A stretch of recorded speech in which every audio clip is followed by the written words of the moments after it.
Hello everyone, welcome back.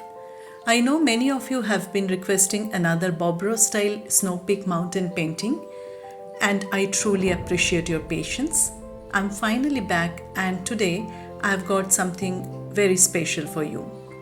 In this video, I am painting a peaceful snow-covered mountain scene using oil pastels.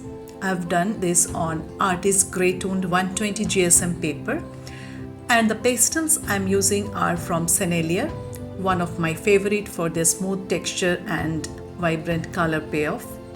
The main colors I have used are cobalt blue, pale blue, white, black, brown, and a touch of Prussian blue to bring depth to the shadows and sky.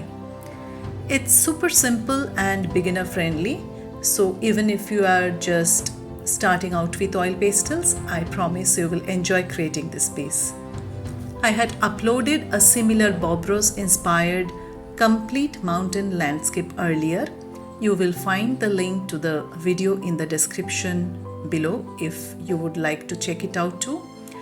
I really hope you enjoy watching and painting along. If you do, don't forget to like the video, subscribe to the channel, and press the bell icon so you never miss an upload.